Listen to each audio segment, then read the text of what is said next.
जय हिंद दोस्तों, स्वागत है आपका सीमा एग्जाम सेंटर में। दोस्तों, हम भारत का संवैधानिक विकासक्रम की बात कर रहे थे। इसमें हमने एक लेक्चर देख लिया था जिसमें 1773 के रेगुलेटिंग एक्ट से लेकर 1833 के चार्टर अधिनियम की बात की थी, जो कि कंपनी का शासन की बात चल रही थी। ईस्ट इंडिया कंपनी शासन कर रही थी भारत पर। उसी का अंतिम चार्टर ये है। हम बात करेंगे 1853 का चार्टर अधिनियम।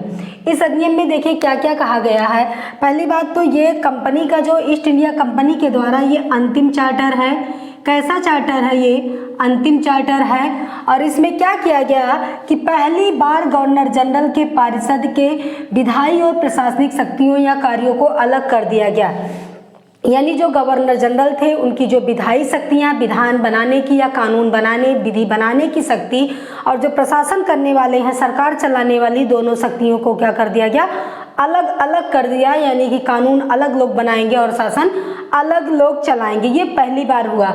अगला क्या गया कि अलग से एक कानून या विधि बनाने के लिए विधि परिषद या विधि परिषद का गठन किया गया, जिसे हम विधि केंद्रीय या भारतीय विधान परिषद कहेंगे।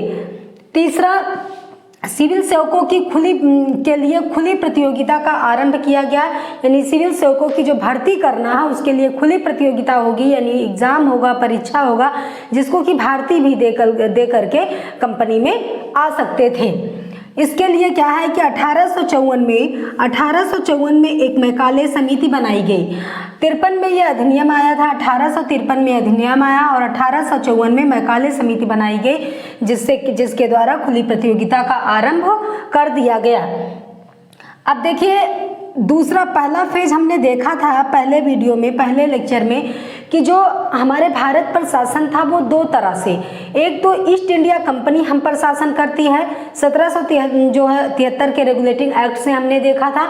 और दूसरा क्या था कि ये अब ताज का शासन आएगा, यानी डायरेक्ट ब्रिटिश का शासन हमारे ऊपर आएगा। तो ये चलेगा 1858 से लेकर के 1947 तक, यानी आज़ादी तक चलेगा।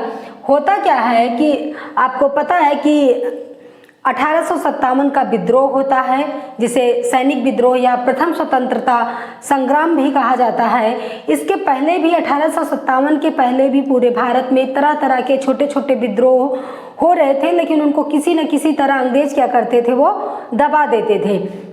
लेकिन आपको एक घटना पता है इतिहास में कि जो करतूस थी, सेना में जो करतूस इस्तेमाल की जाती थी, वो या तो गाय की चर्बी या सुअर की चर्बी से बनी हुई, ऐसा बात फैलने लगी।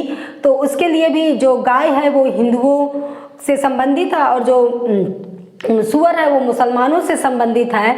तो उसके लिए गाय जो है हिंदुओं के लिए पवित्र है और जो है सुअर मुसलमानों के लिए से संबंधित है। इसलिए लोगों को लगा कि कहीं ना कहीं ये हमारे धर्म को भ्रष्ट करना चाहते हैं, जो हमारा धर्म है उसको ये भ्रष्ट करना चाहते हैं। इसीलिए वो जो है भारत में जो लोग थे उन्होंने विद्रोह शुरू किया था। आप मंगल पांडे का नाम जानते होंगे, जिन्होंने जिनको फांसी की सजा दी गई। तो उसी के साथ ही ये जो 1857 का विद्रोह होता, वो उनको फांसी की सजा दी जाती, उसके बाद ये और तेज हो जाता, शुरुआत उनको हो गई थी। तो आइए बात करेंगे कि इसमें होता क्या है। तो 1857 के विद्रोह जब हो जाता है तो क्या होता है कि इसको बहुत दबाने का प्रयास किया जाता है। कुछ राजा महाराजाओं जो भारत के थे, कुछ लोगों ने अंग्रेजों का साथ दिया विद्रोह दबाने में, लेकिन जो है फिर भी अंग्रेज इतना सक्षम नहीं हो पाए। तो उन्होंने क्या किया कि काफ़ी ज़्यादा सेना उन्होंने इंग्लैंड से, ब्रिटेन से बुलाई विद्रोह को दबाने के लिए। जब विद्रोह को दबाने के लिए जो है ब्रिटिश सरकार से सहायता मांगी और सेना जो है बुलाई, तो सरकार ने सेना भेजा और जब किसी तरह विद्रोह को दबाया गया। आप जानते हैं झांसी की रानी जिसमें शहीद हुई थी, इस तरह की चीज़ें थी। तो उसके बाद जब विद्रोह दब गया तो जो इंग्लैंड में जो महारानी थी, उन्हें लगा कि ये तो बहुत ज़्यादा मतलब ज़्यादा लेवल की बात हो गई, इतना बड़ा विद्रोह कैसे हो सकता है। उन्होंने ईस्ट इंडिया कंपनी के लोगों से बोला कि अब आप लोग रहने दीजिए, आप केवल आप व्यापार करिए, बाकी पूरी सत्ता जो है, राजनीतिक जो कैरियर है, जो पूरी राजनीति है, जो प्रशासन है, उसको हम डायरेक्ट देखेंगे। तो उन्होंने, अब आइए आगे चल के देखते हैं कि क्या हुआ। पहली बार क्या हुआ कि 1857 के विद्रोह के बाद भारत के शासन को अच्छा बनाने वाला अधिनियम के नाम से एक ये अधिनियम आता है। कहा जाता है कि 1800 की अब जो ये अधिनियम आया, ये भारत के शासन को अच्छा करेगा, इसमें भारतीय लोगों को सम्मान दिया जाएगा, भारत के जो लोग हैं उनका भी हर प्रकार से ध्यान रखा जाएगा, उनके साथ भेदभाव नहीं किया जाएगा, इस तरह से यानी भारत के शासन को ये अच्छा बनाएगा, ये कह करके ये आया। इसमें देखिए कई परिवर्तन किए गए। पहला, ईस्ट इंडिया कंपनी द्वैध शासन, जो पिट्स इंडिया एक्ट में द्वैध शासन शुरू किए थे, निदेशक मंडल और नियंत्रक मंडल, और उसके वही है द्वैध शासन, और गवर्नर जनरल के पद, इन सबको क्या कर दिया गया, समाप्त कर दिया गया। यानी कि ना ईस्ट इंडिया कंपनी को पूरी तरह समाप्त कर दिया गया, द्वैध शासन को समाप्त कर दिया और गवर्नर जनरल के पद को समाप्त कर दिया गया। और कहा गया कि अब जो ब्रिटिश लोग हैं, जो अंग्रेज लोग हैं, वो भारत के नए क्षेत्रों पर कब्जा नहीं करेंगे, जो भारतीय राजाओं हैं उनसे युद्ध नहीं करेंगे, ऐसा बहुत सारे वादे किए, ऐसा कुछ कहा। अब आइए देखिए और किया क्या गया। तो ये चीज़ें, अगला, भारत का जो शासन है वो सीधे महारानी विक्टोरिया के अधीन चला गया। यानी कि आपको मैं बता रही हूँ कि जो शासन है वो सीधे डायरेक्ट जो है महारानी शासन करेंगी, अब कंपनी शासन नहीं करेगी, यानी अब सीधे महारानी के हाथों में चला गया। भारत में ब्रिटिश ताज के प्रतिनिधि के रूप में एक वायसराय के पद का सृजन किया गया। आप इसको ऐसे समझिए कि जैसे कि जो महारानी है या जो ताज का शासन है, जो ताज है, जो महारानी है, उन्होंने कहा कि भारत में एक वायसराय का पद होगा जो कि हमारा प्रतिनिधि है। यानी कि जैसे हम लोग बोलते हैं कि प्रेसिडेंट के नीचे होता वाइस प्रेसिडेंट, राष्ट्रपति के नीचे उपराष्ट्रपति, उसी तरह से जो ये वायसराय हैं इसको कहा गया वाइस, जैसे हम लोग बोलते हैं वाइस सराय, यानी वाइस सराय यानी क्या है, वायसराय, जैसे हम लोग बोलते हैं वाइस प्रेसिडेंट, उसी तरह से यानी जस्ट जो है महारानी के ये नीचे होगा, एक पद का सृजन किया। और ये प्रतिनिधि, ये वायसराय कहाँ पे रहेंगे, ये भारत में रहेंगे। कहाँ पर रहेंगे, भारत में रहेंगे। जो प्रथम जो है वायसराय बने थे वो लॉर्ड कैनिंग थे। आपको एक बात मैं बता दूं कि जो लॉर्ड कैनिंग थे, ये क्वेश्चन बार बार पूछा जाता है कि भारत के अंतिम गवर्नर जनरल, यानी यहाँ 1853 यानी 1857 जो 58 की क्रांति होती है 57 की, इसके जस्ट पहले 1857 में जो गवर्नर जनरल थे भारत के वो भी लॉर्ड कैनिंग थे, और उसी के जस्ट बाद जो आते हैं वायसराय का पद, प्रथम जो है वायसराय कौन है, ये भी लॉर्ड कैनिंग हैं। कभी कभी क्वेश्चन पूछा जाता है कि भारत के अंतिम गवर्नर जनरल और प्रथम वायसराय कौन थे, तो दोनों कौन थे, लॉर्ड कैनिंग। दरअसल जो अंग्रेज लोग थे, इन्होंने कुछ, ब्रिटेन वाले कुछ किए नहीं थे, सिर्फ इन्होंने नाम बदल दिया। जो यहाँ गवर्नर जनरल थे इसके पहले, उसका नाम बदल करके इन्होंने वायसराय कर दिया जो है, और सेम वही चीज़ थी। तो आपको ये चीज़ें याद कर लीजिए, ये इम्पॉर्टेंट है। लॉर्ड कैनिंग भारत के प्रथम वायसराय बने। अगला आप ध्यान दीजिए, इसी में कहा गया है कि वायसराय या भारतीय प्रशासन की देखरेख के लिए, यानी जो वायसराय हैं ये भारत में इस प्रशासन कैसे कर रहे हैं, अच्छा है नहीं है, जो है इनके प्रशासन को देखभाल करने के लिए, इन पे कंट्रोल करने के लिए इंग्लैंड में भारत के राज्य सचिव की नियुक्ति की गई। यानी एक पद बनाया गया, इंग्लैंड में एक पद का सृजन किया गया जो भारत का राज्य सचिव होगा। जो वो था कौन, वो ब्रिटिश संसद की जो कैबिनेट थी उसका एक मंत्री था, ब्रिटिश संसद की कैबिनेट का एक मंत्री था। और ये मंत्री जो है वो किसके प्रति जो है उत्तरदायी था, ब्रिटिश संसद के प्रति उत्तरदायी था। यानी अगर भारत में कुछ होता है, कुछ भी जो भी चीज़ें होगी, जो वहाँ की कैबिनेट है वो इसी मंत्री को जिम्मेदार ठहराएगी, यानी कौन, राज्य सचिव साहब को। और राज्य सचिव की सहायता के लिए 15 सदस्यीय कमेटी भी बनाई गई, जिसमें ये जो राज्य सचिव है वो उसके अध्यक्ष होंगे। तो आप इसको इस तरह ध्यान रखिए कि जब 1857 की क्रांति होती है उसके बाद 3-4 परिवर्तन होते हैं। सबसे पहले क्या होता है कि ईस्ट इंडिया कंपनी के शासन को समाप्त कर दिया जाता है, द्वैध शासन को समाप्त कर दिया जाता है, और उसके साथ ही साथ जो है गवर्नर जनरल के पद को समाप्त कर दिया जाता है। उसके स्थान पर जो है से जो वायसराय का पद सृजन किया जाता है कि भारत का एक वायसराय होगा। तो लॉर्ड कैनिंग जो है भारत के प्रथम वायसराय बने और साथ ही साथ वायसराय पर कंट्रोल करने के लिए, उसकी देखरेख के लिए ब्रिटेन की संसद में का एक मंत्री, कैबिनेट का एक मंत्री जो है वो क्या होगा, उसका एक पद का सृजन किया जिसे राज्य सचिव कहा गया, जो कि भारत के शासन की देखभाल करेगा। अब आइए अगला बात करेंगे 1858 का भारत सरकार अधिनियम के जस्ट 3 साल बाद इन्होंने 1861 का भारत परिषद अधिनियम पारित कर दिया। दरअसल था क्या कि जो अंग्रेज अभी ये शासन लिए थे, महारानी विक्टोरिया जो शासन चला रही थी, इन्होंने क्या हुआ कि भारतीयों की जो वेशभूषा, संस्कृति, विचार, हाव सब अलग थे। इन्हें लगा कि शासन चलाने में समस्या हो रही है। इसके लिए इन्होंने सोचा कि क्यों ना हम अपने शासन चलाने में भारतीयों को शामिल करें, जिससे उनकी कमजोरी और उनकी अच्छाई बुराई सब पता चलेगा, उनके धर्म से संबंधित चीजें। इसीलिए जस्ट 3 साल बाद ही इन्होंने भारतीयों का सहयोग लेना शुरू कर दिया। आइए देखिए, 1857 के विद्रोह के बाद ब्रिटिश सरकार ने महसूस किया कि शासन चलाने के लिए भारतीयों का सहयोग लेना आवश्यक है।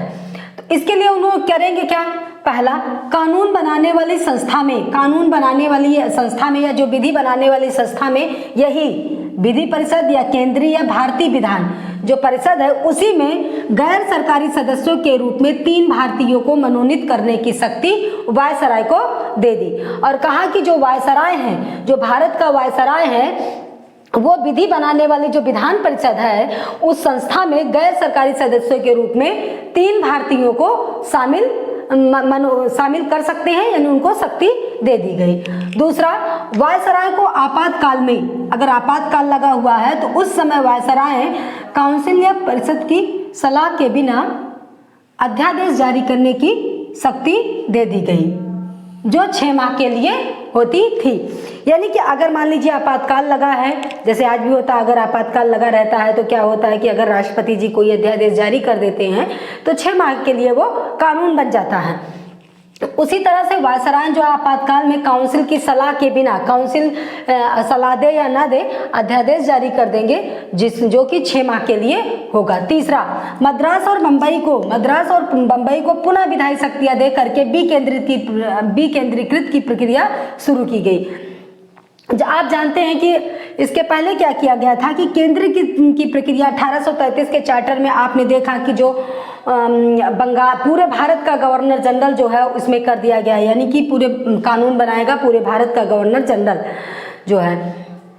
अब यहाँ फिर से मद्रास और बंबई को पुनः विधायी शक्तियाँ दे करके जो है क्या किया गया, विकेंद्रीकृत की प्रक्रिया शुरू की गई और केंद्रीकृत की प्रक्रिया 1773 के रेगुलेटिंग एक्ट में शुरू हुई थी। यानी आपको पता है 1833 के चार्टर अधिनियम में ये क्या हुआ कि एकदम चरम पर पहुंच गई थी केंद्रीकृत की प्रक्रिया। अब फिर से शक्तियाँ बांटने लगे हैं प्रांतों को, जिससे कि शासन चलाने में आसानी हो।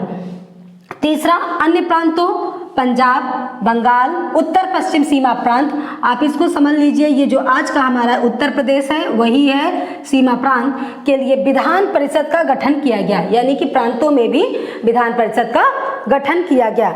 अगला ये बात करेंगे 1892 का भारत परिषद अधिनियम।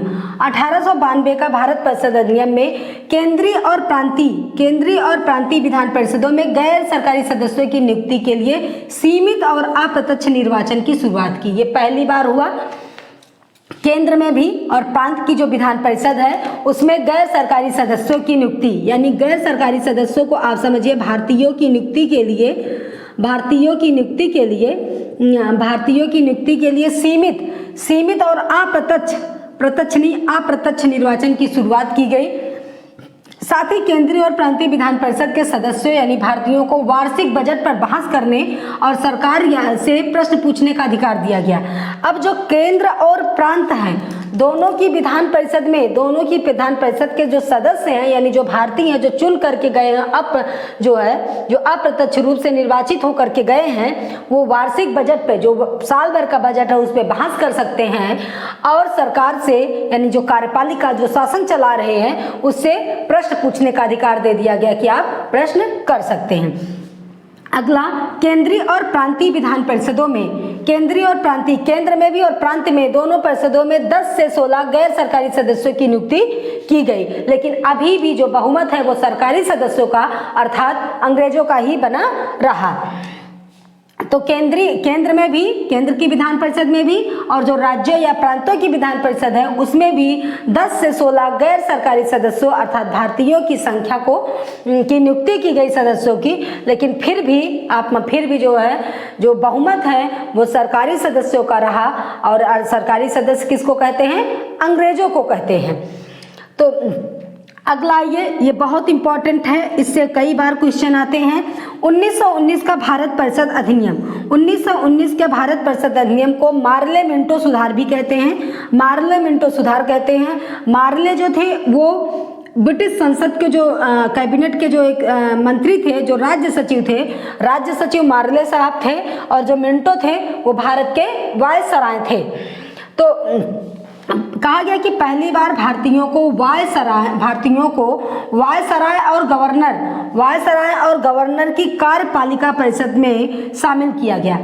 अभी तक यहाँ ध्यान दीजिए, अभी आपने यहाँ देखा कि गैर सरकारी सदस्यों के रूप में 3 भारतीयों को किसमें? कानून बनाने वाली यानी विधायिका में शामिल किया गया कि 3 भारतीय को जो वायसराय है वो विधायिका में कानून बनाने की प्रक्रिया में शामिल कर सकते हैं, लेकिन कार्यपालिका में नहीं, केवल विधायिका में। अब देखिए यहाँ पे क्या किया गया, यहाँ पे कि पहली बार, ये क्वेश्चन इंपॉर्टेंट हो जाता है, पहली बार भारतीयों को केंद्र में वायसराय जो होगा केंद्र की परिषद में, कार्यपालिका परिषद में, और जो गवर्नर, जो प्रांत में जो गवर्नर है उनकी परिषद में, कार्यपालिका परिषद में भारतीयों को पहली बार शामिल किया गया। और जो सत्येंद्र प्रसन्न सिंह थे, इन्हें जो है प्रथम भारतीय हैं जिन्हें की वायसराय के, केंद्र की वायसराय के कार्यपालिका परिषद में शामिल किया गया और इन्हें विधि सदस्य बनाया गया। कौन सा सदस्य? विधि सदस्य बनाया गया। अगला, विधान परिषद में सदस्यों को अनुपूरक प्रश्न पूछने, यानी जो विधान परिषद है उसमें सदस्यों को अनुपूरक प्रश्न पूछने, सदस्यों कौन? भारतीय सदस्य जो हैं उसमें अनुपूरक प्रश्न पूछ सकते हैं तथा बजट के संबंध में अपनी राय दे सकते हैं। तीसरा, वेरी वेरी इंपॉर्टेंट, बहुत इंपॉर्टेंट है, ये क्वेश्चन बार बार पूछा जाता है कि यहीं से अंग्रेजों ने नीति अपनाई कि अगर भारत पर शासन करना है तो इनको क्या करो? अलग अलग करके रखो। तो फूट डालो और राज करो की जो नीति है, यानी फूट डालो और शासन करो या राज करो की जो नीति है, इसी के तहत इन्होंने मुसलमानों को अलग अलग जो है निर्वाचन क्षेत्र दिया। तो यहीं से अलग सांप्रदायिक निर्वाचन क्षेत्र दिया गया जो है, यानी सांप्रदायिक निर्वाचन का मतलब होता है कि ऐसा क्षेत्र जिसमें जो उम्मीदवार है वो भी मुसलमान होगा या किसी पर्टिकुलर कास्ट का होगा, धर्म का होगा, और जो जनता वोट देगी वो भी केवल मुस्लिम ही देगी।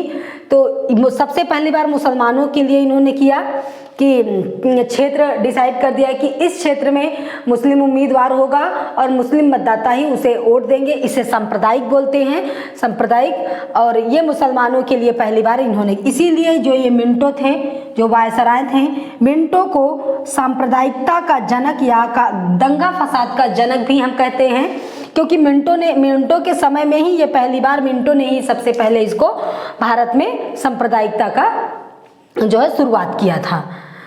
धन्यवाद दोस्तों।